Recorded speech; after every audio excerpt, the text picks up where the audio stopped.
Faster, stronger, bigger. Make them bigger. All over the world, people are crazy about SUVs. Cars have always been used as a status signifier. But just as great as the feeling of driving around in a flashy beast are the problems that they cause.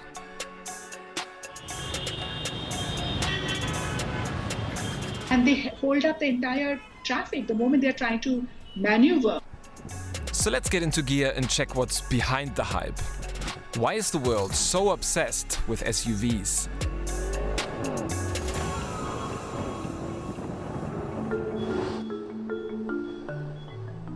%40 of all passenger vehicles sold worldwide are some form of SUV. That's more than twice as much as just 10 years ago. It is a global trend. In India and the EU, 1 in 3 new vehicles is an SUV.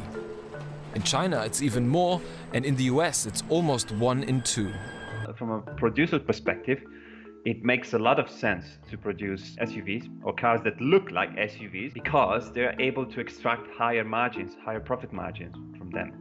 It will be not much more expensive to produce, to manufacture, but they will be able to sell it at prices 40-50% higher. So car companies profit from the SUV hype. But that's only one side of the story. Because they wouldn't build them if people wouldn't buy them like crazy.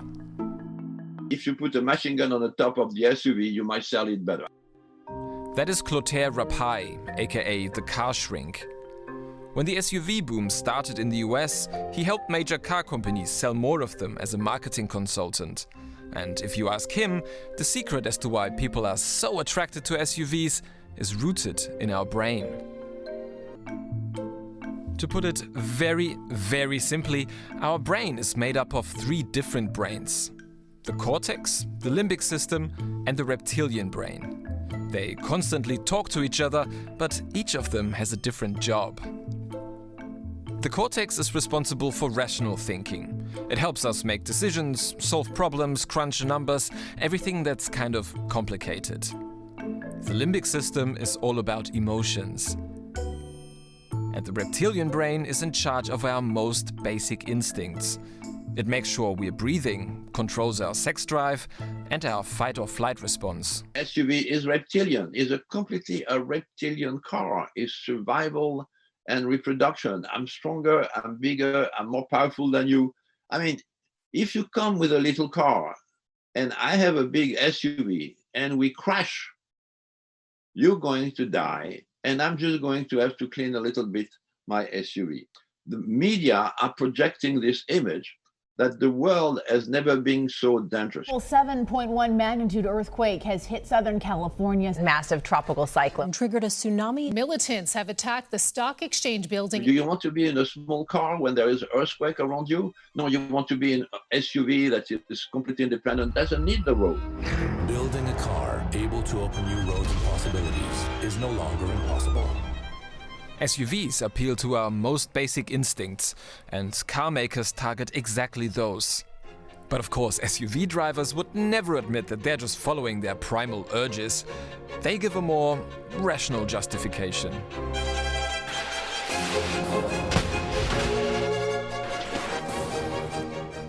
If you look at surveys as to why people are buying SUVs, many will say, because they're safer. And yes, if you're in an SUV and you crash with another car, you're less likely to die. But SUVs have a pretty high center of gravity, and that makes them prone to rolling over, which is actually really dangerous and also kind of obvious. They know the reality is that the higher you are, the more chance you have to roll over. It's more dangerous to have but it doesn't matter.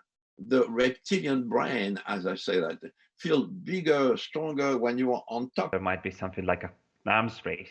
So by the time most cars get taller, imagine you're in a smaller car in traffic and you see all those higher cars, taller cars, then you might be incentivized to get a taller car too, just to fit right in and not be intimidated by other vehicles in traffic. People who drive SUVs want to feel safe, even if that means putting others at risk. The front bumpers of many SUVs, for example, are so high that pedestrians are more likely to suffer serious head or upper body injuries in a crash. So SUV drivers are gaining something here at the expense of others, and that's not just the case for road safety. More and more SUVs in the fleet, which means you have much bigger engine than the small cars, and therefore they are higher guzzlers. They are also burning more fuel, and if they are burning more fuel, then you have more CO2 emissions. The growing number of SUVs is in fact the second biggest cause for the rise in CO2 emissions since 2010, ahead of heavy industry and aviation. Emissions from other types of passenger vehicles actually went down over the same period. And all this is not really news to us. We know SUVs are bad for the environment. But it's just too easy for us to brush aside these concerns. Our cortex thinks about abstract and complicated things that lie way in the future, like climate change and how we can prevent it. Our emotional limbic system, however, is more of a live-in-the-moment kind of person. It likes how flashy that brand new SUV looks and wants to drive off in it, now. And this instant gratification will often outweigh the distant and abstract concerns like climate change.